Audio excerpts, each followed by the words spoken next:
Year's Eve morning. The Peru Dispatch Center received a 911 call reporting a fire at the facility. That call came in to us at 8:30.19 seconds. The page went out. Myself and Chief King happened to be about a block and a half away at our offices when the call came in. We both pulled up 1 minute and 8 seconds after the page of the fire went out. Chief King will talk about what we located when we arrived and what took place. I know the first Peru engine arrived less than a minute later, so by 8:33 the first engine was there, and or a minute and 8 seconds the first firefighter was there in form of Chief King. What we'll talk about is the circumstances surrounding the fire, the attack on the fire, the law enforcement perspective of traffic control, and then we're going to introduce Joe from Witczak Bros to give some comments. So Chief, why don't you kick it off as far as the fire response? All right, we started, like Chief Bernabei stated, when we arrived on scene, we found basically heavy smoke coming out on the north side of the structure. It was pushing pretty hard from east to west. At that point, we did a 360, seeing that side was pretty much all involved. First engine was on scene. We started to get our water supply set up. We made entry into the front garage door area, which would have been to the south garage door. They had that open for us because they just brought that car out of there, and there was a car in there, and they got out. We made entry into there, got over to where the fire area was at.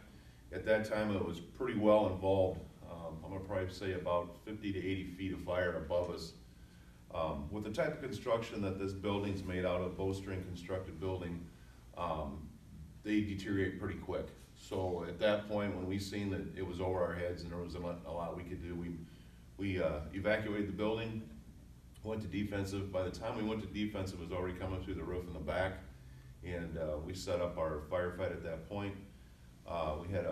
We sent out our mutual aid box alarm, went out at 8:48, which brought in several fire departments. By the end of the whole scene, I had 11 engines, 3 truck companies, 1 squad, 10 tenders, and 1 air unit that fought this fire.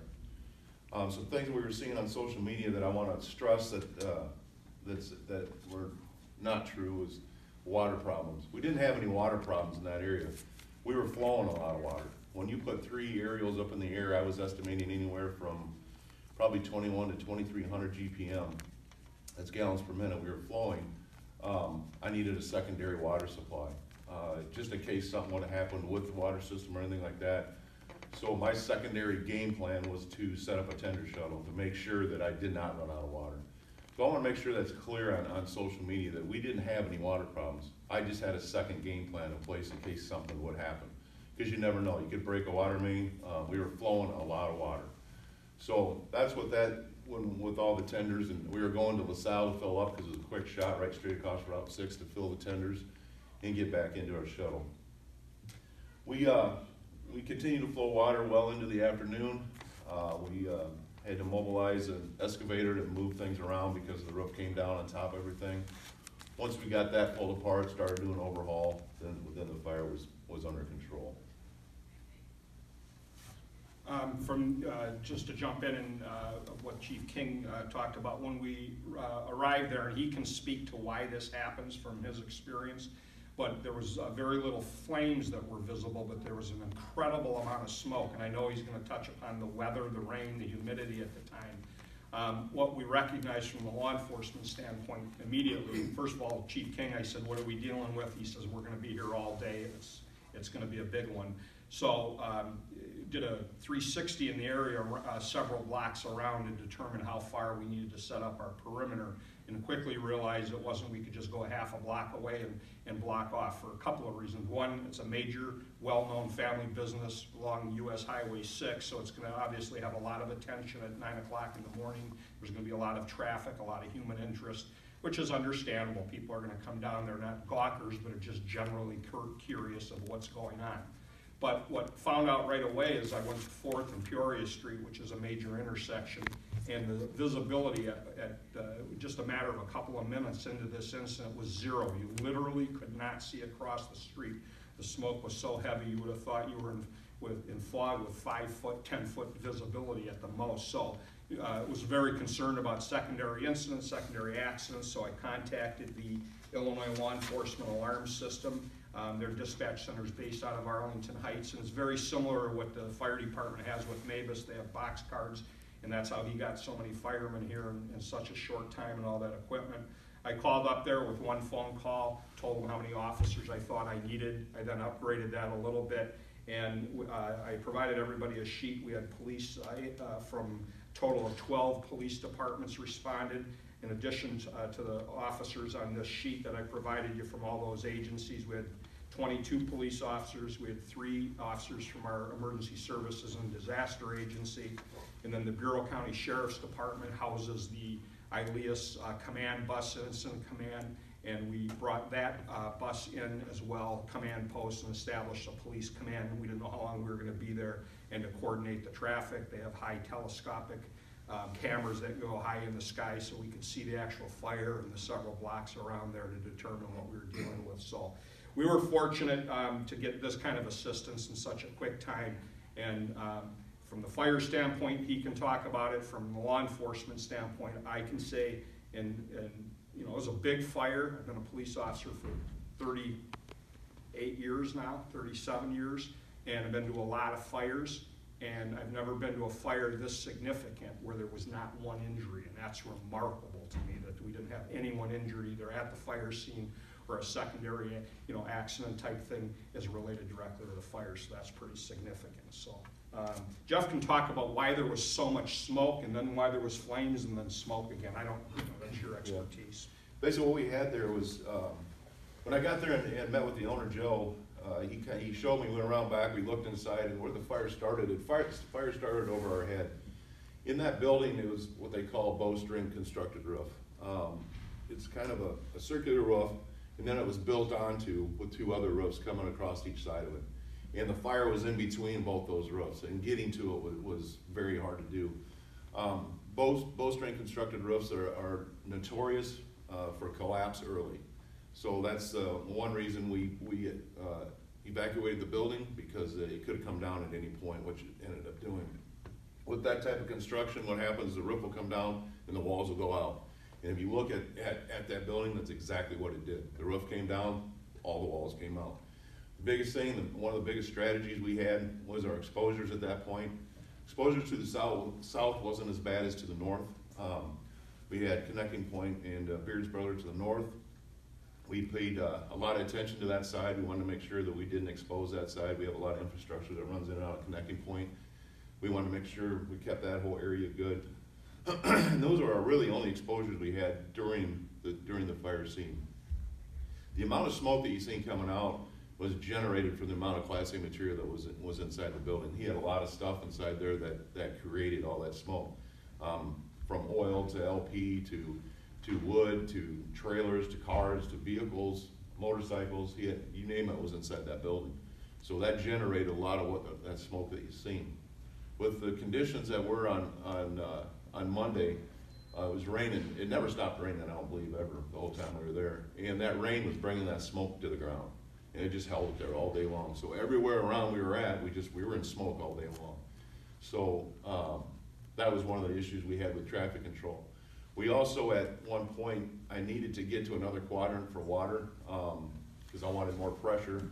So we laid in on Route 6 from in front of the bank, in front of Peru Federal Bank. We laid in and had another water supply from there.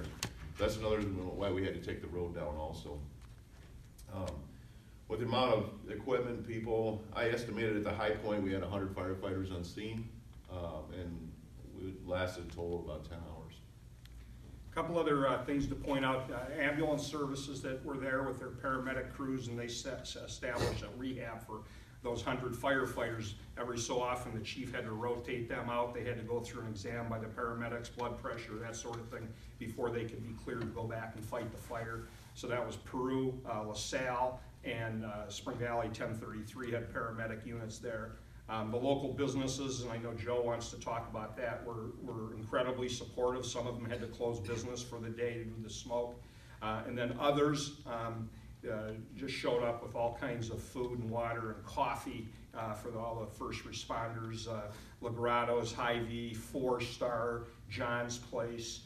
There's a whole host of them, and we're going to provide that list. So I guess at this point we don't want to miss anybody, but there was several local establishments that just showed up and provided that. And you know, that doesn't seem like a lot, but it's so important for the guys when they get a break and they're in an intense situation like that, fighting the fires.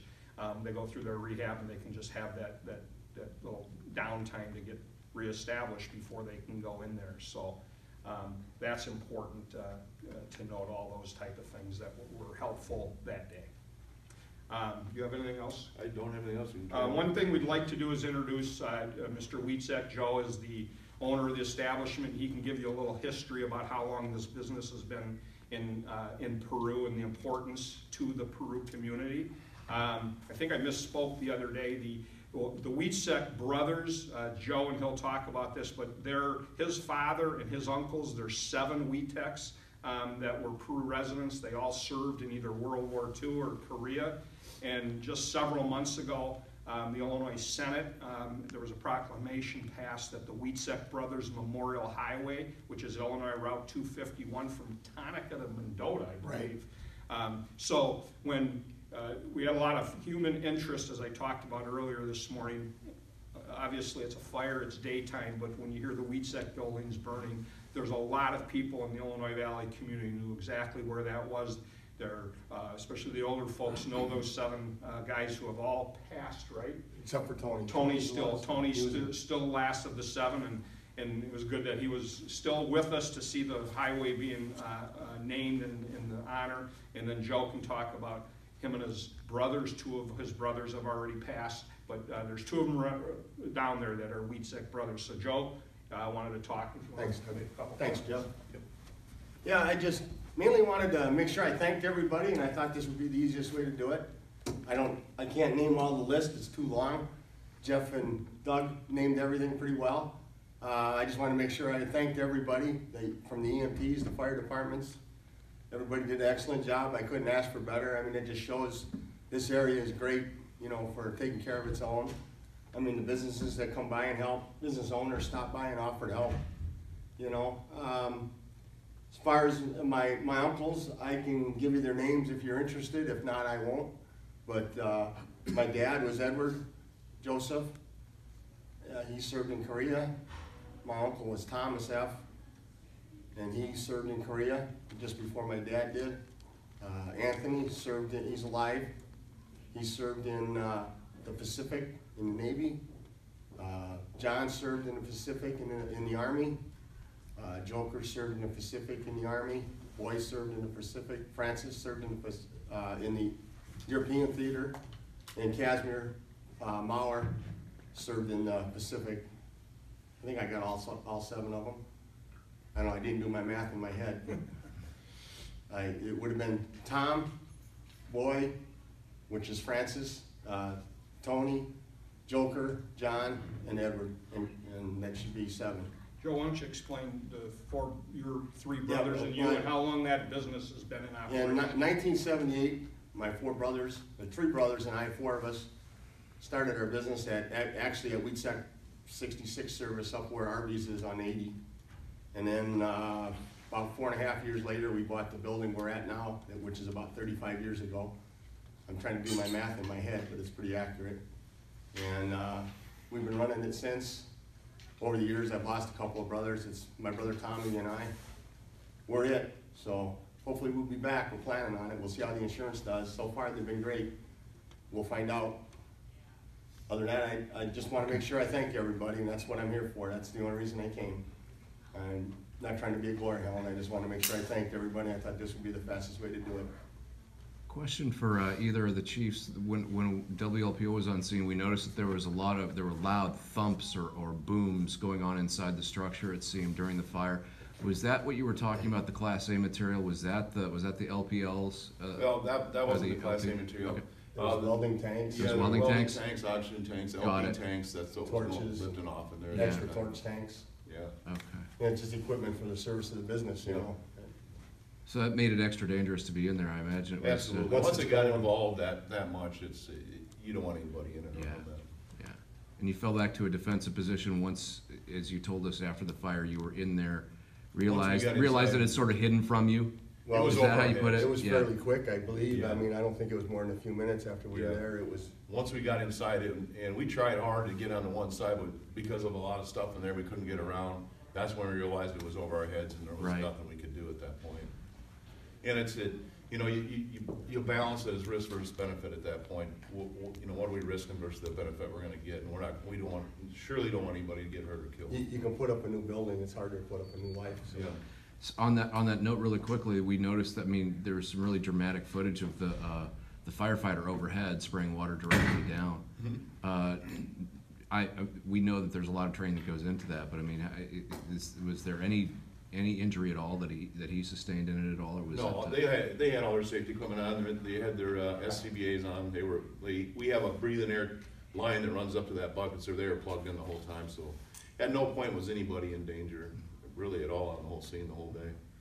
We're real lucky. I mean, if you look at this time of year and what it could have been, you know, a year ago from today it was -5 degrees. So we could have been outside. That could have been an ice skating rink all the way around that building that day. I mean, as far as if there's luck, that the weather, other than the rain, we were pretty lucky there. Thank you. Sorry, guys. You guys poured a lot of water on that fire, and a lot of water ran into the neighborhoods. I know city crews were out there with sandbags, helping out some homeowners.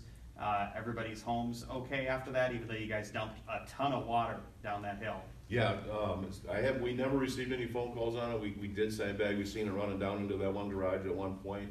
We did sandbag it. I estimate we're looking at flowing probably close to 500,000 gallons of water is what we used on that fire. And the city infrastructure regained it. It came in. So. We did not do any mandatory evacuations. We did do some voluntary. Some businesses, like I said earlier, that were to the west of the fire scene, they obviously had to close immediately because it was just, like I said, zero visibility. And then talking with Chief King into the fire, the smokes for some reason started to shift to the south and was going into some residential areas. So we sent some firemen and police officers and did some door-to-door, making sure people were okay, number one, and everybody was okay. And then number two, if you need help, you want to leave, and if you did, we would get them transportation out and that sort of thing. So just as a preventative thing, and then, you know, a short time later, the smoke would rise again and that sort of thing, but we were very cognizant of that. And our electric department and public works, as Chief King said, were out sandbagging. They were also out, as everybody knows, it's such a weird winter so far. There's a lot of leaves that are still out there, and so that tends to clog up the catch basins and that sort of thing. So we had crews just circulating that whole area to make sure there wasn't any backup of water. So this is a fire situation, and from a law enforcement standpoint, I can say that it was handled incredibly, and the kudos really go to Chief King and the 100 firefighters that were there. The fire departments in north central Illinois, the Illinois Valley area, are what they call a combination department. Some of the departments have full-time people plus paid on-call people that come in, and that's pretty commonplace. So you had out of those 100 firefighters, you had some of them were full-time career firefighters, some of them were, many of them are the paid on-call firefighters, and they train locally, they train together, and you know, you're not going to see, from being on the sidelines, I can't imagine any other fire department that could do what they did any better. It was textbook, and they really did an outstanding job, and it was kind of, you know, it was nice to be able to see that. There's a tragedy, obviously, you see that with the Witczaks and that sort of thing, what they experienced, but for what the firefighters did. And then everybody else was there just to support them, so we got to remember that, how incredibly talented and good work they did. You had a couple of teams protecting a connecting point directly adjacent to the building. You mentioned that. Mm-hmm. Can you just quickly thumbnail what infrastructure is in there that was being protected? Well, the city, I can't speak to connecting point. They have an incredible but as far as the city is concerned, emergency services. There's a lot of our fiber hub runs through the connecting point facility that serves fiber throughout the city of Peru, and obviously there's backups in place if there's a failure, but that, to try and, if there would have been a failure, to try and put the backups in place at the height of the fire would have been really taxing. So that was one of the first things he said, is we got to protect this building for a lot of reasons. Protect them, protect Beard Brothers, but we also know the city infrastructure was tied in there with our fiber, our computer systems citywide, and then there's a lot of businesses in Peru. The city of Peru has, as everybody knows, has our own municipal electric company and also has our own fiber system. Most communities have iFiber. We're fortunate enough to have city fiber. So there's businesses in Peru throughout the city that contract with the city and Connecting Point to have fiber, for their internet, for their tying into businesses throughout other locations in the state of Illinois. So it could have been, a problem. Obviously, there's a backup, but you don't want to get to backups when you're talking about infrastructure and then all kinds of other things going in there that Connecting Point would have with their independent of the city work. And I saw the incredible coordination you guys had with the tanker trucks coming in and out. You guys had 2 areas where you had pools set up, where That's they were correct. dumping water. We had 2 sides. We had aerials flowing water around, so we wanted to make sure we had backup for each one of those aerials, because at that point, that was our major firefight. We were doing pretty much everything with the aerial attack, so I wanted to make sure I had backup on each side. So we coordinated a drop over on the east side, and we coordinated a drop on the west side. West side was great, because you come right down Peoria Street, come in, dump, and go. You never slow down. So when you try to set up your tender shuttle, that's how you do it. You just want to keep them moving. And how long into the incident did you guys decide to bring the excavator in and start knocking the walls in? That was,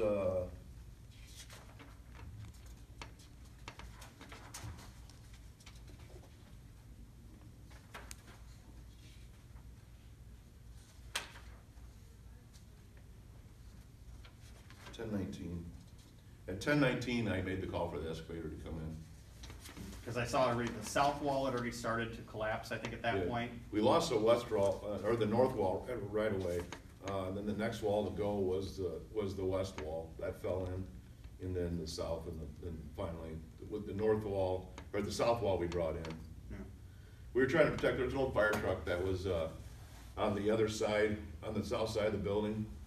And I really wanted to protect that, because it's, that's a piece of history too. If we can keep that wall from coming in on that and getting it out of there, we did. And kind of ironic, there's an old fire It truck is sitting kind next of to the ironic, but large it was, fire. it's a nice looking old fire truck. I didn't want to see it get hurt.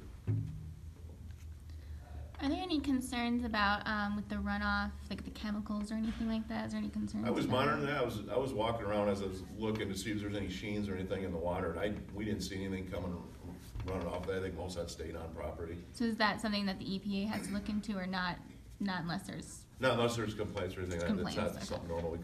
Most of that would end up in our wastewater treatment and be treated down there anyway. Jeff could maybe speak to this as well, also as far as he contacted TESS, which is the city contracts with that company to oversee and handle the water distribution system in the city, and at some point heard some traffic where you had them open, things wide open. Well, Why don't you explain the significance of that? Early on in the scene, when I seen what it was gonna be, I did make a call to TESS to make sure all the fire pumps in the city were on, so we're pumping the most capacity water we can do. So we're gonna start using the water.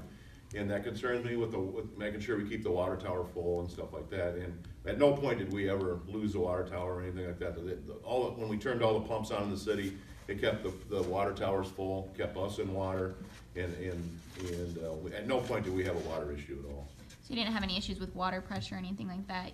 We were taking everything that we could get from the system. You just wanted to have Obviously, that. water in the area, if you were home and you were going to use water, it wasn't gonna be quite the pressure, because there was Right. so much Yeah. water and pressure being used for the fire. That's why he had the pumps opened up all the way.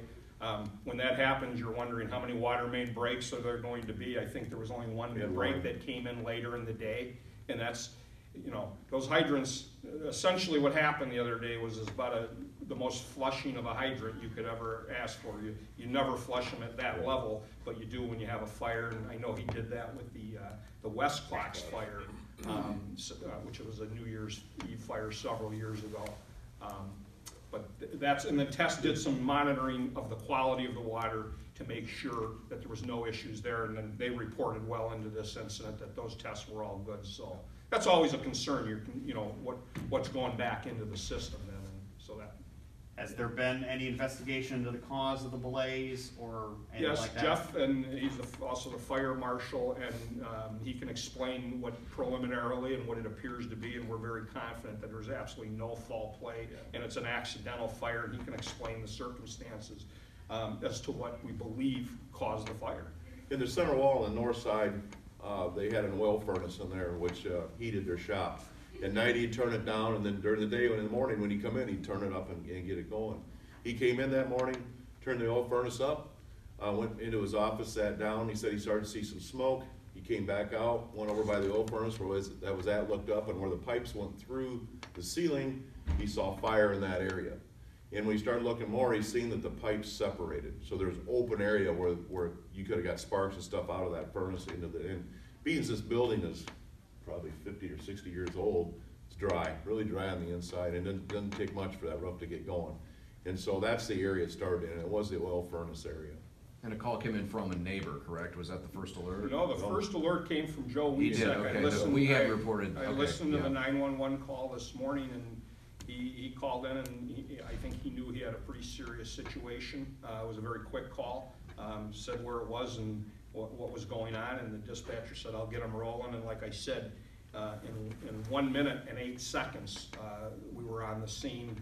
In less than 2 minutes, the first fire engine was on the scene, and that in itself is pretty Yeah, significant. to that point, you talked about all the teamwork that went into all this. I mean, can you give a quick summary of, I mean, this, you must have had everything fall into place just right to have all Well, everybody here the way that it happened. The Well, way everybody unfortunately, came in the together. city, we've got to exercise this a few times, but when we do a MABUS call out, I mean, we train for that a lot. I mean, especially when we do a MABUS call out, we know we have our box cards set up. We have everything set up for the worst case scenario like what we had here. So when you make that call and you say, I want to take, I want to escalate this incident to first, second, or third alarm, you know exactly what you got coming in. And you start, it's like a football game. You start looking at it and doing your strategy and seeing what you think you're at now and where you're going to end up at, and that's where you want to start setting your alarms at, and that's what we do. I'd rather have more than not enough. I want them on the way coming here, and I can always turn people around, but that's what we did. I went to 4 alarms, so, and that's the most on my commercial box that I can go. That's all I have set up. That's pretty much, if you look at the fire departments in that list over there, that taxed a big area here from where, I mean, I got people coming as far as Ottawa, Earlville, Streeter, so I brought in a lot of fire departments from a long ways around, but the way you set your box cards up is you don't want to tax one city. I don't want to take everything out of Spring Valley, or I don't want to take everything out of LaSalle in case they have another call. So the way our box cards are set up is we take a little bit from where we're at and get them in. Sorry, go ahead. Which department came the furthest, do you think, either police or fire? Streeter would probably be your farthest fire, and police would probably be Earlville, I would imagine, Mendota, Princeton was here, Ottawa, so, and that's, ILEAS is Illinois Law Enforcement Alarm System, and is modeled exactly after what fire has as MABUS. And really after 9/11, law enforcement across the country said we're not prepared to call for a lot of police officers without taxing everybody. So in this particular case, ILEAS was textbook. I was literally from my cell phone, called the dispatch center up in Arlington Heights. They answered, I told them who it was, that I was activating an ILEAS call out, and she goes, what is it and how many do you need? So we ended up having, like I said, 12 police agencies come out, and I could have called and said, let's escalate this, I want another 10, but don't tax the other departments. We don't want to have LaSalle send 5 officers and Ottawa send 5 officers, because then who's going to cover their cities? So we tell them how many we needed.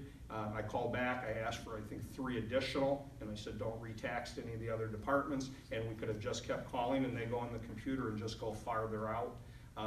We've been as far as many times Morris on ILEAS call-outs into the suburbs. That's not uncommon, and so it's a situation, whatever you need, it's out there, and it's a statewide mutual system, mutual aid model after MABUS. So we plan for it, we practice, and they especially do on the fire side. That was pretty evident. And was that mostly for traffic control? Ours was for traffic control because, like I said, normally in a fire situation, you go a block in each direction and you shut it down. But because of the visibility, literally, visibility here was almost nothing. But a block, a block and a half from the fire scene at Route 6 and Peoria Street, visibility was at one point was about 10 feet. You literally could not see across the street. We got semis coming in through a state highway. So I knew right away we were going to have to go out several blocks further to shut everything down. And like I said earlier, there's human interest, and that's human nature. It's daytime, people are going to go, what's burning type thing. So we really put out a pretty far perimeter to minimize people coming in there, getting into accidents, getting hurt. Fire trucks were coming in. He was going to call his tender shuttle, so you're going to have a lot of those trucks coming in. So we made the decision that we had to shut Route 6 down, which is 4th Street, and we shut it down from Peoria Street to West Street. And the only thing that was allowed through were fire trucks, and we did allow semi-traffic to come through because we did not want to divert semis into our residential neighborhoods. That would have been incredibly difficult to manage as well. So we went out much farther than we normally did, and we did it somewhat similar to what we did with the West Fox fire because that was along Route 6 as well several years ago. Do you know how many businesses voluntarily closed for the day? Boy, I don't know. I know, I would say the 1800 block of, or the 17 and 1800 blocks, the first block to 2 going west on Route 6, most of those businesses were dark. They shut down. They were either closed because of the New Year's holiday. I think there were some of them that were closed anyway because it was part of the long holiday weekend, and then some elected just because there was too much smoke and people were not going to get to their businesses. There's, just weren't going to get there. Restaurant right across the street, the Pizza House, was scheduled to open up that day like normal, and when he got there, he just said, I'm going to close for the day. I'm not going to put my employees and staff in this type of situation. So he shut down for the day. So don't know the answer specifically, but quite a few businesses either were shut down because of the holidays or elected to close down. And no residents had to evacuate their No, home? there were some residents that voluntarily left on their own because they just didn't want to be in the direct part of the smoke, but we didn't have to force anybody to leave, and then some people said they had some smoke, but it was fine, they were okay, elected not to. Anyone else? All right, everybody, thank you. Thank you. Thank you.